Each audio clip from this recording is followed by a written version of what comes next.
Crime is everywhere and constantly on the rise. Quick and easy cases are solved daily, but what of those more sinister and cold cases that remain to be solved? Join host Ashley and Candy as they dive into the horror of some of these cases and shed some light on what is truly behind the realm of darkness. Now, here are your hosts of Realm of Darkness, Ashley Moreno and Candy Howard.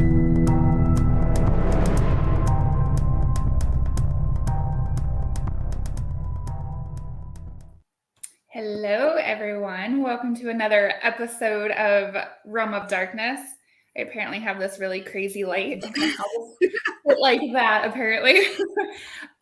So tonight's going to be a little bit of an intro. This one hits a little bit closer to home for me. The case that we're going to be talking about is like the Cleveland Kidnappings, is how a lot of people know it.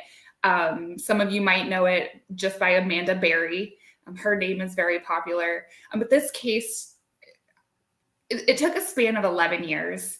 And it's Northeast Ohio, which is where I'm from. It's only roughly an hour north. So it hits a little bit closer to home, and it's a case that I have followed since the beginning. So for people who don't know, the Cleveland Kidnappings, what was it? In 2001, I believe the very first girl was kidnapped, and her name was Michelle Knight. She was an 18-year-old, we'll say teenager. She was out one day, or 2002. It was August of 2002. Yeah, August 2002. She was out one day. She had an appointment she was trying to go to. She couldn't find the building, and a friend of hers, she ran into his dad, or her dad. So, the friend's dad was like, "Oh, hey, Michelle, I know where this is. I can help you." And at the end of the day, he ended up kidnapping her, and he held her captive in his house. Then in April of 2003, Amanda Berry, she was 16 years old. She was walking home from her job at Burger King. And again, a friend's dad offered to give her a ride, and she then went missing.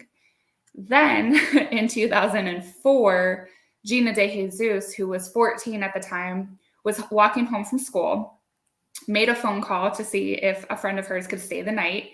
Ironically, this friend was the kidnapper's daughter. The mother had said no, so the friend went one way, Gina went the other way.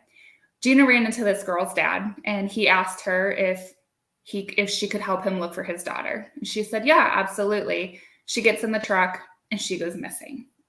These girls were missing for a combined total of 11 years, and they were tortured beyond belief. They were beaten, they were raped, they were mentally, physically, sexually abused by this man.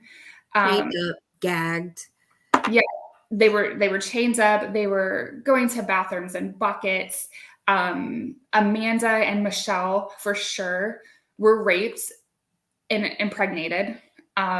Michelle, unfortunately, was starved and beaten until she miscarried most of her children. I believe she had roughly 7 or 8 miscarriages.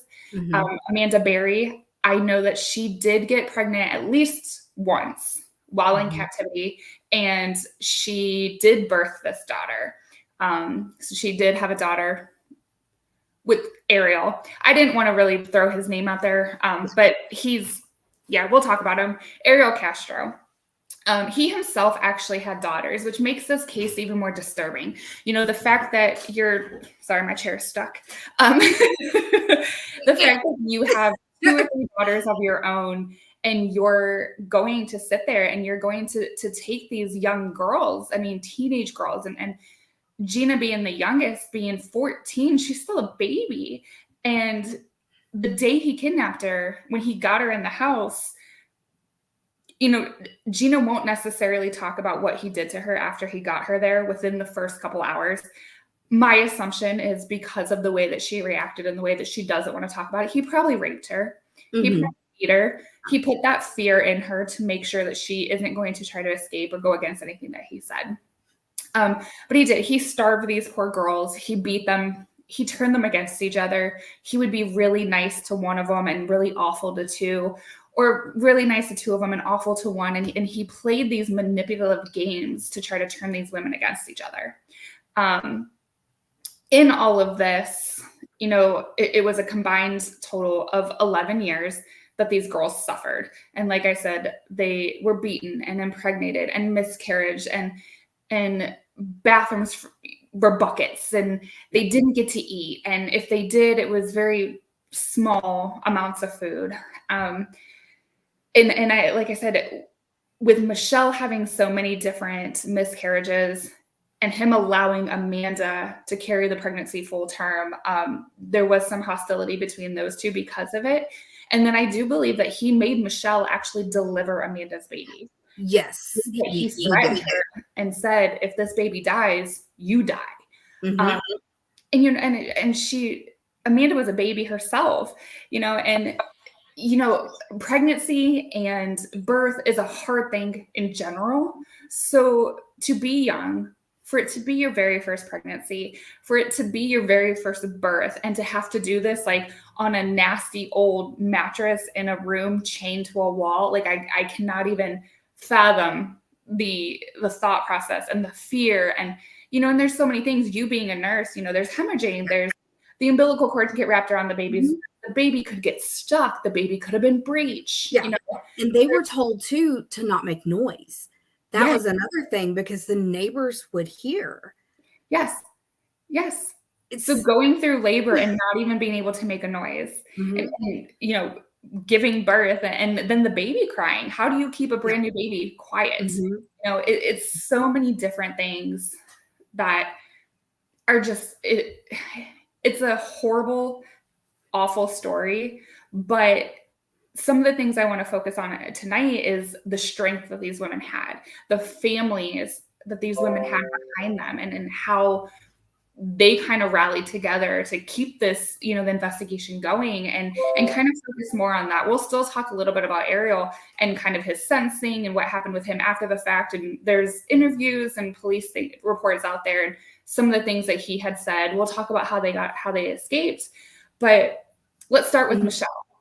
Michelle Knight was the very first one who was kidnapped. She was, taken in 2002. She was 21 years old when she was kidnapped. And I do feel awful for her because, unlike the other two, nobody looked for her. Nobody reported anything. Nobody put up flyers. They just assumed that she had ran away, because a few months prior to her missing, she had lost a custody battle with her son. Her son was taken from her, and they kind of assumed that she just kind of lost it and that she ran away and just went somewhere to start a new life. So this poor girl, was kidnapped, alone, beaten, and all this stuff. She was in this house by herself for a year before Amanda was brought in. And, one of the things they say is that he actually let them watch the news. So to see that your own family didn't even file a police report that you were missing truly makes me feel awful for her. And then I was reading too, kind of some updated things. The police actually came out and said initially there was like a missing persons, not a full missing persons report file, but there was an initial like, oh, we haven't seen her in a while. But more like a wellness check. Kind of and thing. The family never followed back up on it. And the police, they admitted, they were like, we kind of feel like we dropped the ball because we didn't pursue it further, right. But they here's tried the thing to take responsibility for it. And that was heartbreaking. Well, and the hard part about that is she was 21. She was an adult, and she did just lose custody of her son. So it is hard in today's world, or even back then, to be a police officer, because if I go missing, did I run away and just leave my family and start over, or did someone take me? Right. It's because of the technology we have in the cameras and, you know, the tracking and the phones and all that stuff now, it would be a little bit easier to be like, okay, she went missing versus, okay, she ran away. But back then, you know, it was still a time we didn't really have a lot of cell phones. It was, I mean, it was 2002. It was, you know, computers weren't big yet. Yeah, so people could just go and not really think twice. And, you know, she didn't really have the best relationship with her family. So her not calling probably wasn't out of the normal for her. And so, you know, she had been missing for a year. And then we come to Amanda Berry. Most people know the case when they hear Amanda's name. She is the one that's been most prominent since they've been rescued. She actually she created this thing on Fox 8 News for Cleveland where she does like a missing children's segment, and she goes through children that have been missing with pictures, information, and it's been great. And I think it's actually done well, you know, and brought more awareness to children that are missing and people trying to find them. But when Amanda went missing, you know, it was like her mom knew instantly. Her mom put up posters, put up flyers, went to the radio station. She did everything and anything. She had shirts made and candlelight visuals, and she did everything that you would expect a mother to do for her missing child.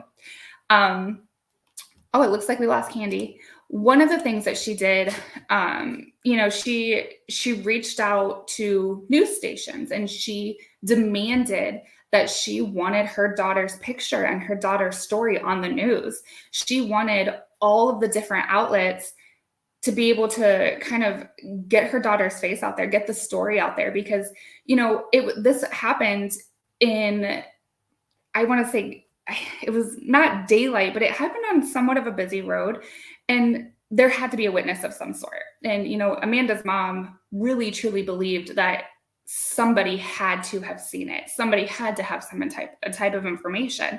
So she was trying to get it on every outlet that she possibly could. One of the things that kind of struck me as odd is, you know, she had been through, oh, there you are. One of the things that Amanda's mom did that really broke my heart, and one of the things I did read, is that, you know, she was looking for answers. She didn't have closure on what happened to Amanda or where she was. She kept saying that she felt like she was alive. She went to a talk show that was very popular back then, and she got to meet Sylvia Brown. And I know my dad is watching. I was a huge fan of Sylvia Brown. I read her books. I watched her on Montel. She was incredible. I absolutely loved her. However, Sylvia Brown did a reading for Amanda Berry's mom. And she told her that her daughter was dead and it was in a body of water. And, you know, in our field, I have met some really incredible mediums, psychics, some truly talented and gifted people. And even if someone came to me and that is what I had seen or what I had felt, I never would have said that. No, never.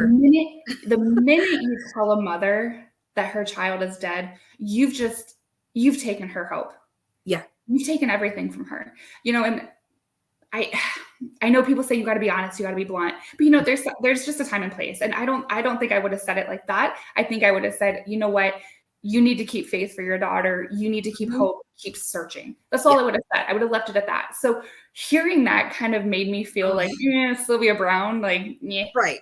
Like, you know? There's a time and a place that you just have to go, you know what? There's compassion, and there's a time to shut up. And that would have been a good time for her to shut up. I agree. And she was wrong. She was wrong, which you can't blame her. You know, anybody who has abilities and gifts, you're not right 100%. No. You're human. You're going to be wrong. You're going to make mistakes. You're going to get things twisted a little bit here and there. So I don't fault Sylvia Brown for being wrong, because it happens. It happens. But I wish she would have gone about it a different way. I know. I agree. I would never have been like, oh, this is, you know, I'm sorry, but you're, nope. I'd have been like, I'm just not getting anything clear enough. Right. You know, I just can't I can't say, but I would agree. I would say, you know what, just keep searching, keep hope, keep on them. And I give full props to the parents because, and the reporters, those 2 reporters, let me tell you, they stuck with those families and they made sure that the stories stayed in the public eye for 10 years. They never stopped. Right. Well, and then that brings us to Gina De Jesus. So she was 14. She was taken in 2004. And like I said, she was taken off the street after school one day.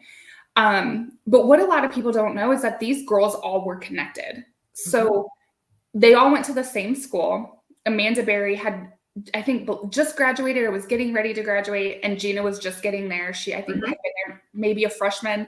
Yeah. They all went to the same school. They were all friends with Ariel Castro's daughters. So they all knew who he was. And that's why a lot of people say, oh, why'd they get in the car? Why did they go with him? They knew him. They knew him. They knew the daughters. They thought, I mean, and I think back to my friends. I knew my friends' dads. My friends knew my dad. It would have been nothing for, a friend of mine to be walking and see my dad and say, hey, and he'd be like, do you want me to give you a ride home? So these girls knew this man. So for people who try to come back and say, well, why'd they get in the car? You can't, they were children. You can't put that blame on them. And 2, they knew him. And the parents all knew him too. They all knew each other. It's a small community. Everybody knew everybody. Well, Cleveland's not small. Well, she's not from Ohio, guys. No, I'm not from Ohio, but Cleveland is not small. The area that they were talking about was like a smallish area that they were all fairly close. They all knew each other. Roughly the same area. Yeah, they were all from the same school district.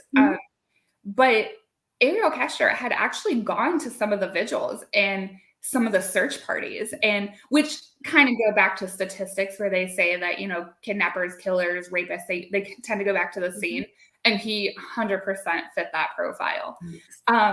But, some of the investigations, like, the police, they tried. They really did try. They just had nothing to go on. These girls vanished out of thin air. There was no blood, no force, no nothing. And in that time, we didn't have the street cameras and we had cell phones, but not like today. The one thing that they did have, a week after Amanda went missing, her mom got a phone call.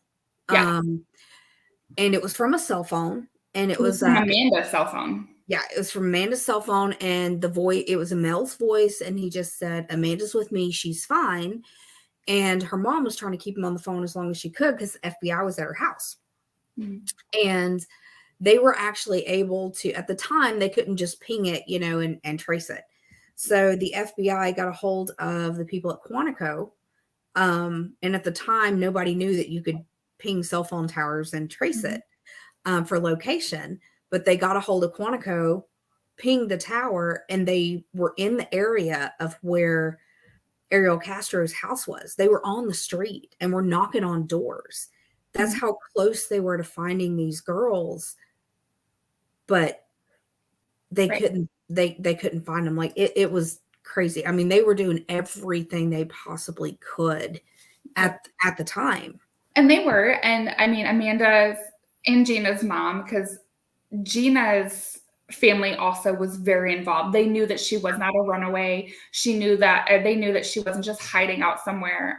So Amanda's family and Gina's family kind of combined forces, and they really did send out search parties, and they did all these things. And on each year anniversary, they would have these different events to try to keep the girls' names in the news. But with them all going to the same school and having that kind of intertwining life, one of the things that the police did, and this breaks my heart, kind of, I guess, they decided to do investigations at the school, and they asked for all of the teacher profiles, all of the teaching and non-teaching staff profiles. And they started kind of running background checks on all these people. And they had found out that there was a janitor that was hired, and shame on the Cleveland schools, but they did not run a background check. And this janitor was actually a convicted rapist. Now, he did serve his time. He was good behavior. He served the full time that he was sentenced, and he was out. He had not gotten in any trouble since his prison days, but he was a convicted rapist.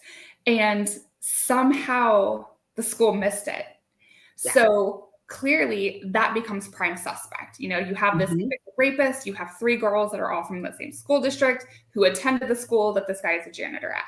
So Amanda Berry's mom and the detective or the news anchor go to the school and they want to talk to this guy and they just want to ask him questions. Well, this guy freaks out, takes off. He takes off, he goes home and he kills himself. And I know a lot of people said, well, if you're not guilty, why would you do that?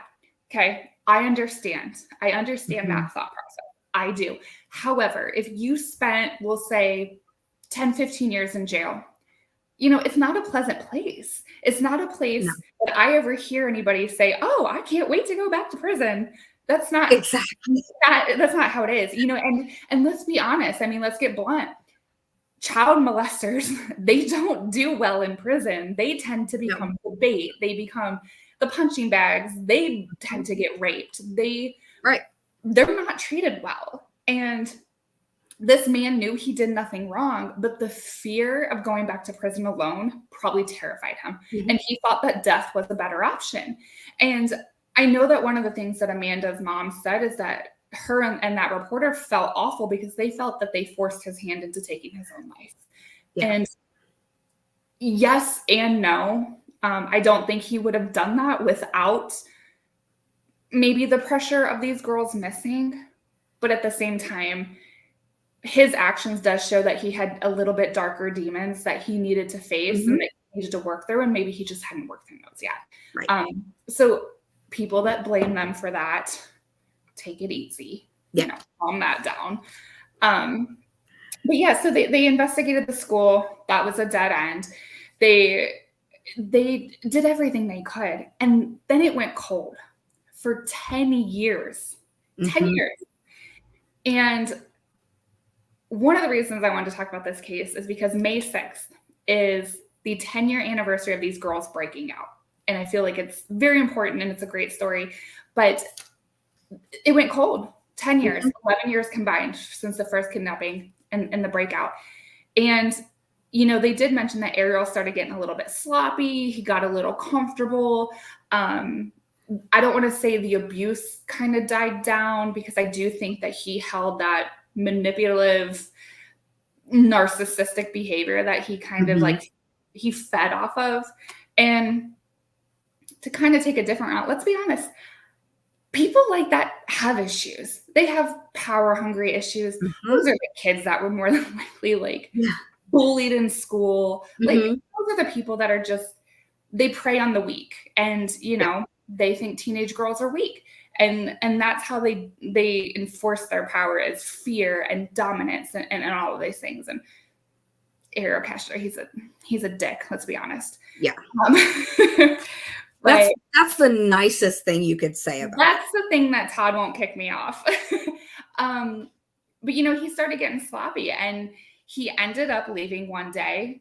And now, like we said, the girls were chained to walls. They were separated at times. If one of them did something wrong, he would lock them in the basement. So these girls feared every movement of his. So he leaves and he leaves the front door unlocked. And, Amanda is the one who really took the initiative, but she said that she thought it was a trick. She thought they were being tested, and she listened because they couldn't see outside. The windows were boarded up. Everything was kind of it almost looked like the home was foreclosed on, but it wasn't, which again, why was that not alarming to anybody that this man is living in the house? It's all boarded up. There's no air conditioning. And their excuse is, oh, he's not from around here. He's used to it being hot. Seriously. The one neighbor that lived right across the street was the one that was always like, why is his house boarded? He was the one that questioned, and everybody just, well, it's none of your business. It's none of your business. Well, they said he was Puerto Rican, so he liked it hot. Yeah. That doesn't make any sense. Right. No, they like hot food, not hot Right. houses. Right. So when he leaves, Amanda listened for his car to leave, and she waited and she waited and she waited. And I don't remember exactly the time frame that she said she waited, but she made sure that he wasn't coming back. And then she was able to prop open a little part of the door, and she started screaming for help, screaming and screaming and screaming. And the neighbor that you brought up about saying that it was odd that the house was boarded up, his name is Charles Ramsey, and he is actually the person who broke the door down and got the girls out. So that man, thank God for him being in the right place at the right time, asking questions. But anyway, so after 11 years of this god-awful abuse, these girls get broken out from a neighbor, Charles, and I want to say his name 100 times, Charles Ramsey, because it's incredible. But he broke these girls out. And when he did, Amanda Berry, Michelle Knight, Gina De Jesus, and a 7-year-old girl came out. So that baby that Amanda was pregnant with, she had, and the baby survived. And she was 7 years old. So, you know, this baby was Ariel and Amanda's, and they took her with her. And from there, I remember it hitting the news because, like I said, it was 10 years ago on the 6th when it hit the news that these girls had gotten taken out, that they had been rescued. Yeah. But before we get into that, we're going to take a quick break.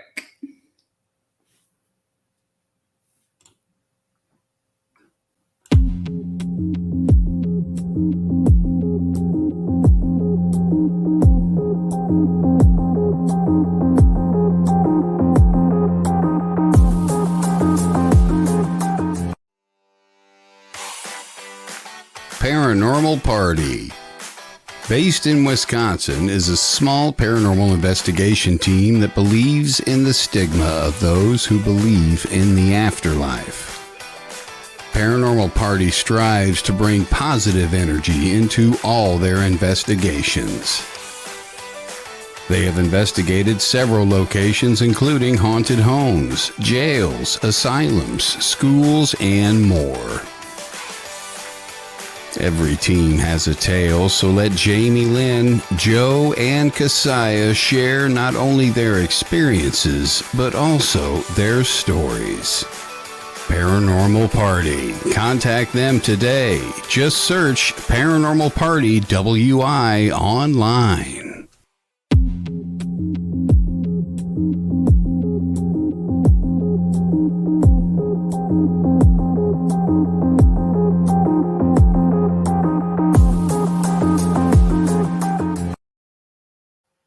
Okay, welcome back, guys. So we were just talking about the Cleveland kidnappings with Amanda Berry, Michelle Knight, and Gina De Jesus. So we were up to the point where the girls get broken out and they're saved. And, you know, I don't know how far across the country it reached, but I remember every news outlet, every news station, every radio station in Ohio was talking about it. And it was like the happiest day I think the state has ever seen, because all 3 girls were alive. They were decently well, we'll say. You know, and it's not often that somebody goes missing for 11 years and you find them alive, you know, and the families, I want to say they kept hope, but after 10 years, it would be hard, you know. It'd be really hard to think that they're still out there and you haven't heard or seen or even had an inkling of where they might have been. But they were saved, you know, and they all got to be reunited with their families. On a sad note, unfortunately, as hard as Amanda's mom tried to bring her home and as hard as she worked and as much as she fought, her mom did pass away before Amanda was saved. So it is very you know, it tugs at your heartstrings. It's sad because she fought so hard, but she never got to have that closure to know that her daughter was okay and that her daughter would be saved one day. So that's, you know, like the story's not sad enough, but that's one part that really just like rips my heart out as well. Because she worked tirelessly, you know, and just refused to give up hope on her child, regardless of what anybody told her. She did. And, and I want to say she passed away of health issues. I'm not 100% sure what those were. But it is proven that people die of a broken heart. And I don't know how long after Sylvia Brown told her that her daughter was dead that she might have died. But I think that the health issues were a result of the stress and the worry and just all of the stuff that she went through for 10, 11 years. And it breaks my heart that Amanda didn't get to reunite with her mom after all of that. But her mom knows, she's good. She's okay. Oh, yeah. And Amanda's daughter is doing great. She's 17 years old. She's thriving. Right. She's beautiful. And I mean, Amanda, that's one of the things that when I talk about the case is Amanda's strength in the whole situation, to be held captive, to be abused and beaten and raped and starved just over and over and over. And then we have children. We know how god awful birth hurts. Right. And to do that on a mattress and have a non-medical professional deliver your baby. And then to have a baby with the person who is torturing you and have brought you to inches of your life, but to still be able to separate the fact that the baby is innocent and to love her and to nourish her and to be a mother to this child. I mean, there are women, and I'm not knocking anybody by any means, but there are women who get raped and they get abortions. And I have never been in that situation, so I can't say what I would do. But, to look at a child and see the resemblance of your abuser, your kidnapper, that would be awful. And it would be very, very hard. And it would cause mental issues that I don't know how many people would be strong enough to work through those. But the fact that Amanda went through something that 99% of us are never going to understand and still have this child and raise her and love her and nourish and give her the type of mom she deserves. Like that right there, Amanda's a hero. Yeah. I mean, the downright and emotional fortitude that takes is that's incredible. I mean, you look at this child and every day are reminded about the absolute god awful things you went through for 10 years. Yeah, that's one of those things of that's a constant reminder. Yeah, constant reminder daily. Yeah. So, like I said, the strength and resilience and fighter mentality that Amanda has, it honestly it's heroic. Yeah. And I know people will be like, oh, that's exaggerating. No, I could not imagine going through the things she went through at 16, 17 years old, never seeing light of day until you're 27. And then you raise this baby who is part of your captivator, whatever you want to call him.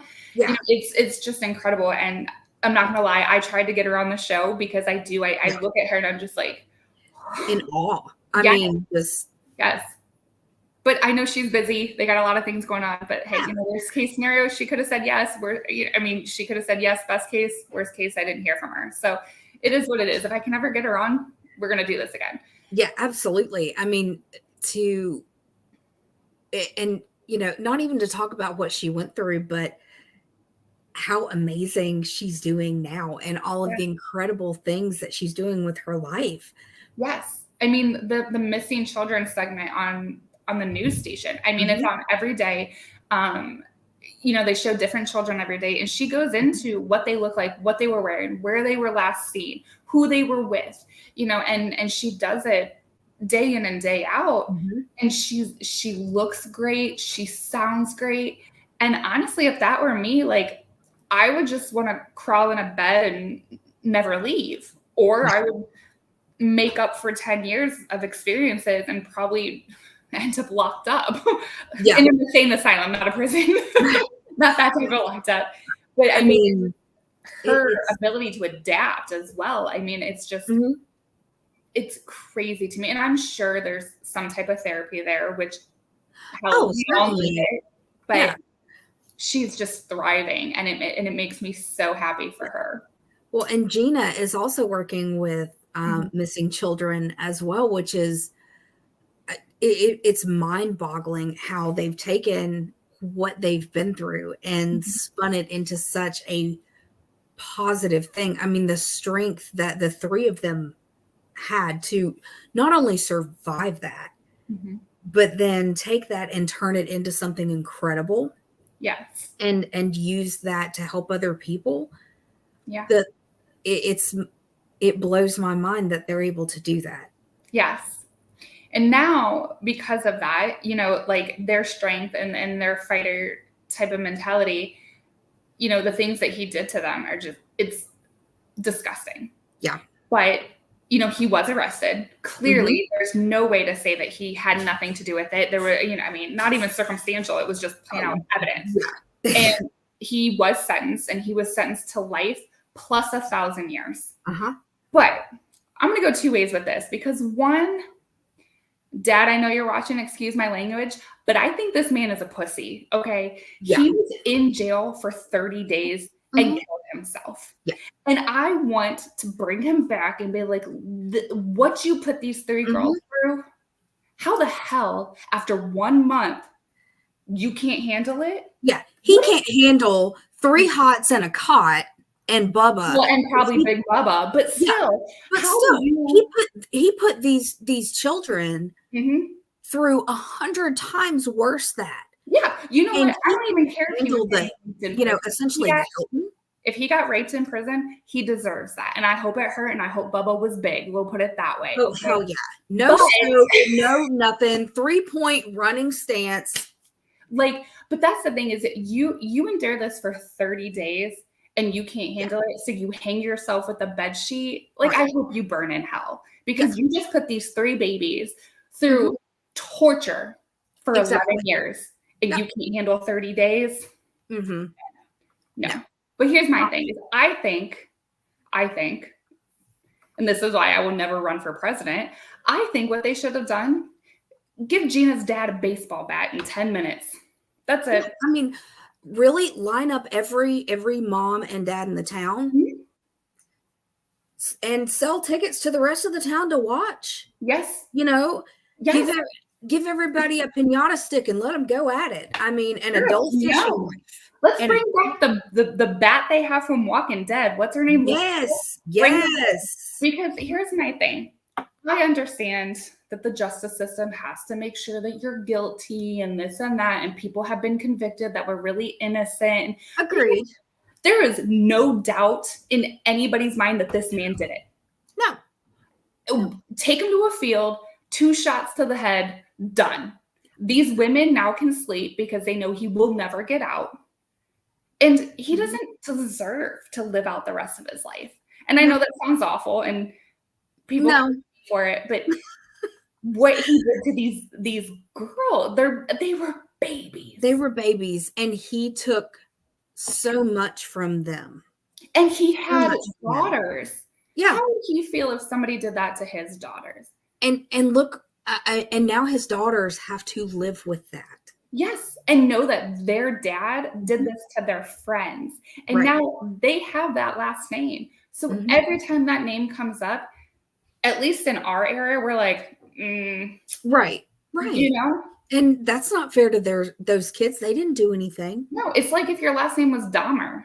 Exactly. You know, you're just automatically going to be associated with that. Right. But, you know, like I said, it just makes me so angry, because I'm like, seriously? You were in prison for 30 days after everything you did to all 3 of these girls for, again, 11 years. Right. Like, and it boggles my mind. I mean, some of the pictures that they showed of like the chains that they brought out of this house. Well, and the beds, sometimes they were so close to the beds, they would have to pee on the beds. Well, yeah, they couldn't move. Have to defecate in the corner, or you know, or they would have these 5-gallon buckets. Yeah, I mean, they were treated worse than animals most of the time. I mean, it was. That's why I always say captive and like captivity, because they were like caged animals. Yeah. and they just had to do what they had to do to survive. Yeah.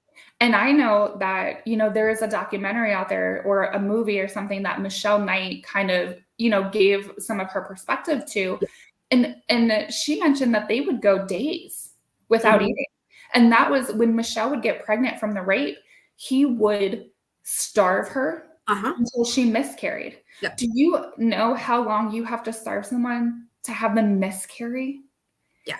And then if that didn't work, he would beat her in the stomach. Yeah. Or throw her down the stairs or until she would miscarry. I mean, and none of them are very big girls. They're all very tiny little things. And this man, I don't know how big he was, but men are just naturally built bigger and stronger than women. And, and to think these, and Michelle Knight is very tiny. To think of him doing this, like, this isn't, I'm not trying to be funny, but like, buy condoms. Right. Pull out anything. Something. Like, don't put these girls through this. Like, right. I mean, you're already mentally, physically, sexually, emotionally, spiritually abusing these women.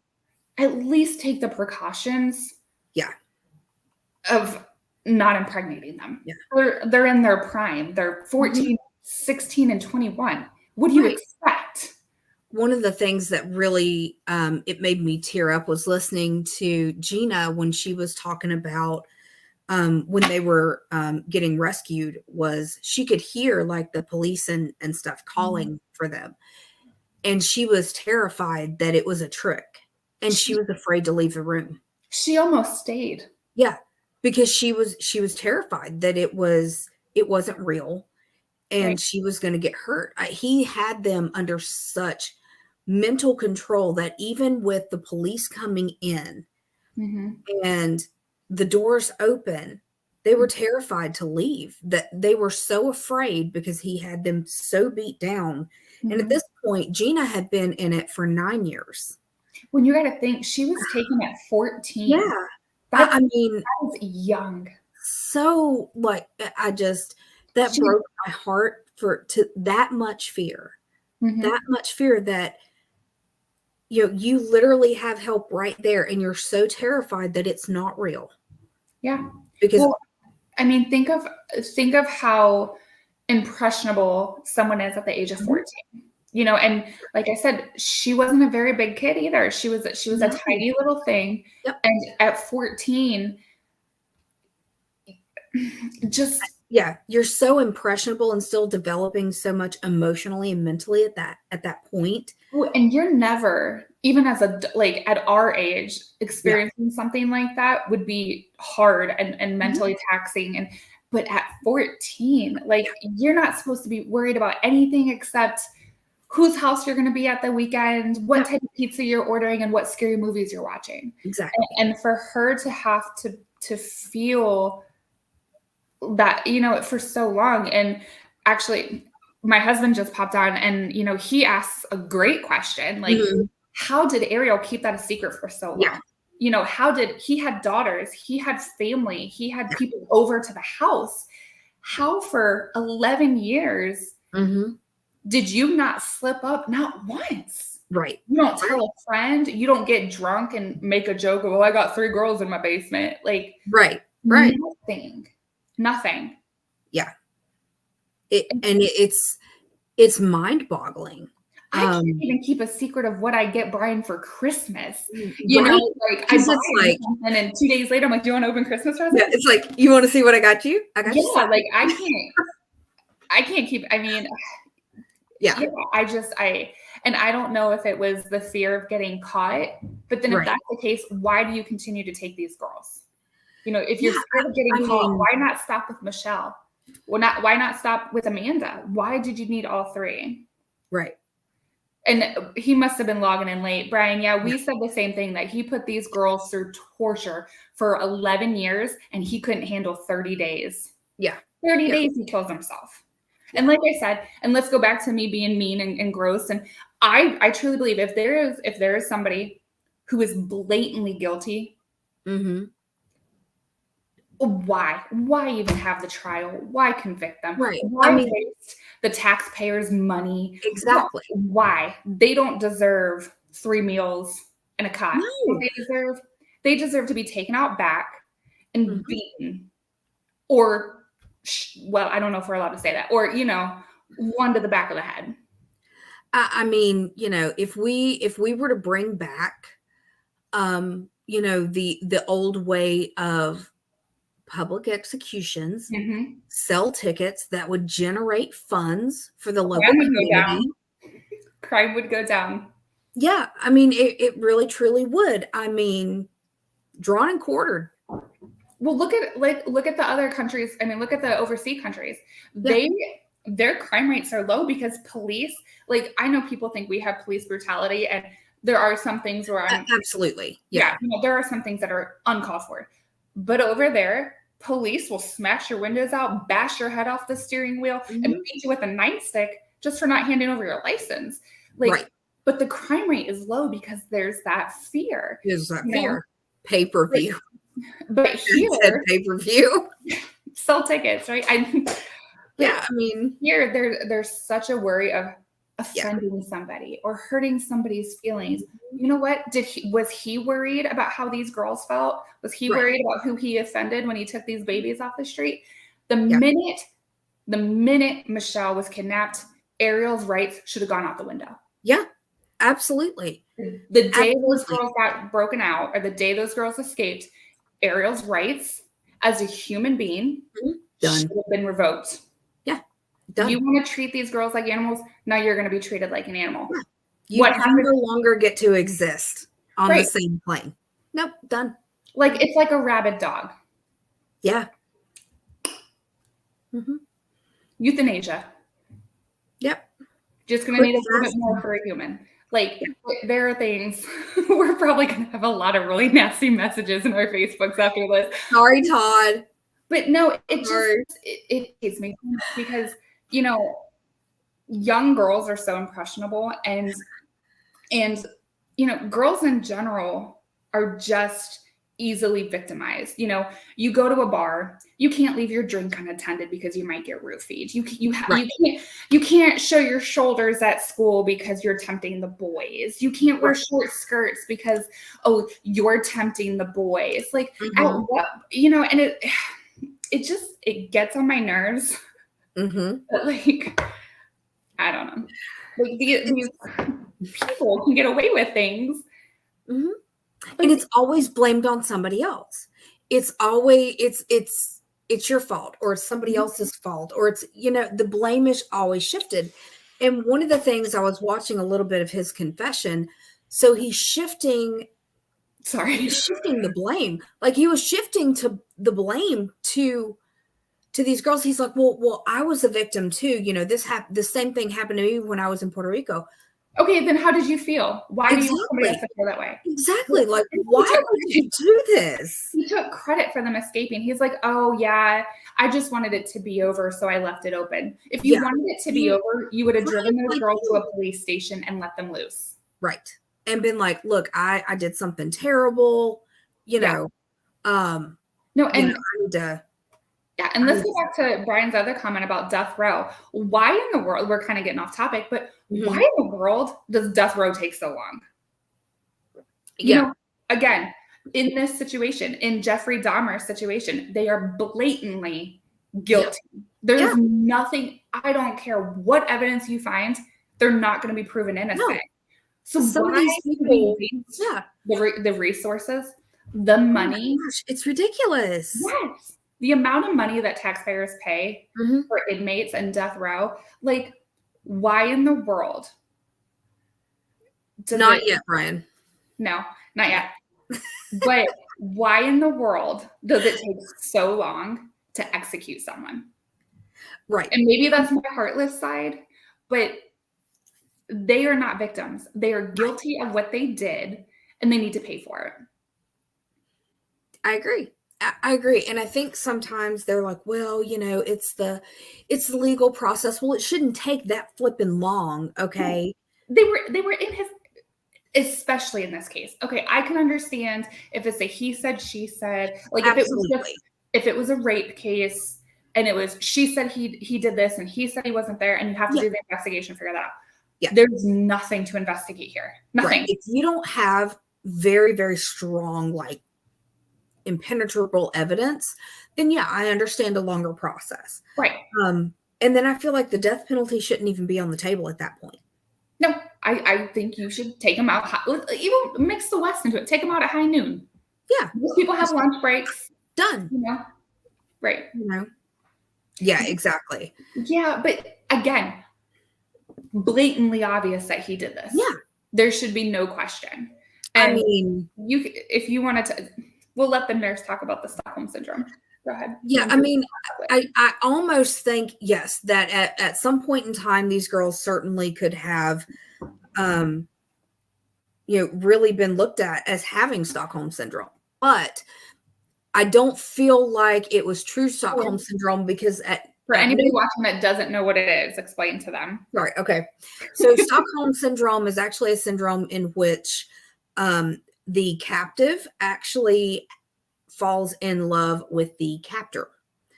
I don't think that was actually the case here, because at no point in time did any of these girls actually show or express those kinds of feelings to the captor.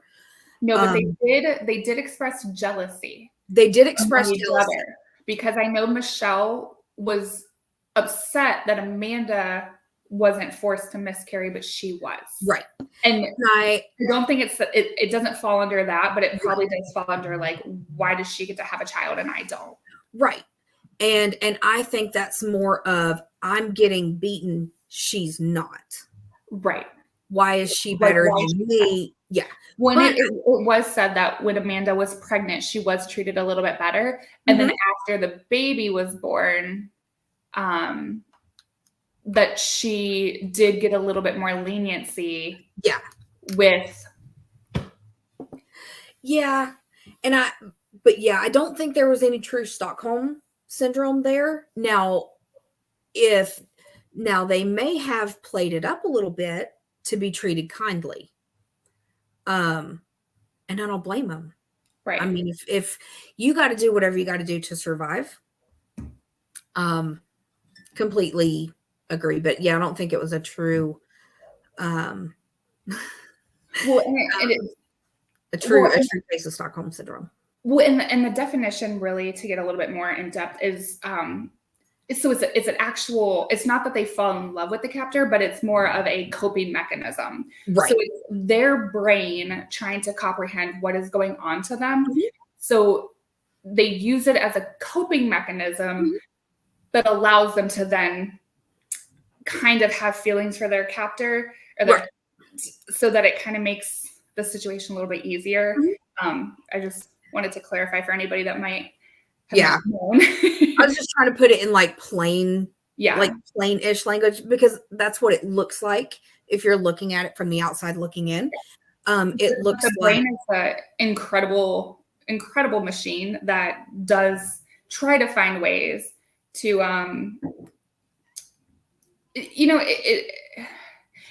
your brain is going to work in a way to help you kind of preserve. Get through these situations. It's kind of like that. Other than coping mechanism, I don't know how else to describe it. Like survivor mode. It goes into survivor mode, and you can't help it. It's a mental condition. Mm-hmm. That it's just brought on by your surroundings. Yeah, whatever your brain feels like it has to do to preserve your person, it's going to do, and you cannot control it. And a lot of times that happens in these type of long-term abduction cases, because that's the only way to survive. The only way. Well, and these girls, even once all three of them were kidnapped, they would sit there and he would let them watch the news. So they see their families out there crying and wanting them to come home. And,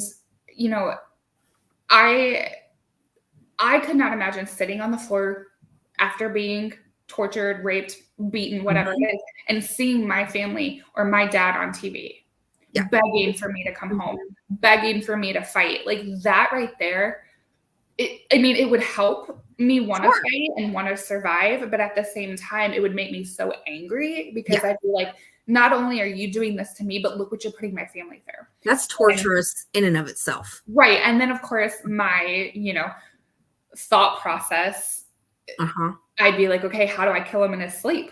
I mean, I know that's awful, but that would be my survival, is not, okay, shut up, sit down, listen to what he says. I'd be like, okay, what can I use to kill him? Because it's either him or me. Exactly. And then you got these other girls.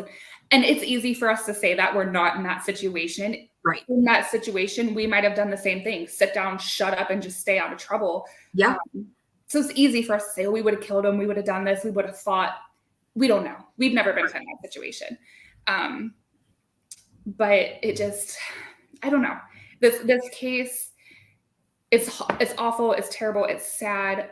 But at the same time, it's a happy ending. Not everybody gets a happy ending.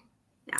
And, I know we're coming close to running out of time, but, this weekend is the 10-year anniversary of them getting out, and enough with the negativity. But yes, the positive things that have come out of it is, Amanda, she's doing great. She does have that missing kids segment, and you brought up Gina, and she's helping people and she's doing great things. And, these girls really took a terrible, awful experience and made it into something beautiful. And that's hard to do, because with what they went through, they could have done the same thing. They could have taken, I don't want to say the easy way out, but they too could have committed suicide. They could have had enough and not been able to deal with the nightmares or the flashbacks or the PTSD or any of that. And they could have ended it, but they didn't. And they fight every single day. And I think it's literally, I think they are just incredible women. Yeah. I mean, they really did, as kind of cliche as it sounds, but they really did take trauma and turned it into triumph. I mean, not everybody can really take what they have been through and turn it out like they've done. It's incredible to watch and see, and it's amazing. Well, and even with people who might have kids that are missing, I mean, these girls were gone for so long, and for them to come out on the other side, it gives people hope. Anybody who might be missing a child or missing a spouse or missing a parent or, any type of relation, like, they can look at this case and be like, okay, my person's only been gone for 2 years. Maybe they're still okay. Maybe I will see them one day. And unfortunately, that's not the case with every situation. Sure. But it at least gives the hope that it's possible. Right. It's possible. And before we get too more emotional and we'll all start crying over I know, right? We have a tear fest up in here, but this case is one of those cases that I could just go on and on and on. Because like I said, I just think the girls are absolutely incredible. And I will continue to try to get a hold of Amanda and see if she could come on here. And I don't want to have her on here and do anything about Ariel. I want her to come on and talk about how she did it and how she survived and how she found that strength inside herself. And I want it to be a positive experience. I don't want to be like, what did he do to you? Why do you think that happened? What did you feel? That's not where we're going. I think so many cases focus on the negativity. And with this one being a beautiful ending, that's what we need to start focusing on these crimes. But it is time for us to go, guys. Thank you so much for hanging out with us and going through this case. Like I said, this weekend is the 10-year anniversary. If you're in Ohio or get Fox 8 News, check them out. Watch Amanda. She's fantastic. And I hope you guys have a great night. See you next week. Bye. The truth is here and now on WLTK-DB Talk Radio at WLTK-DB.com.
Bye.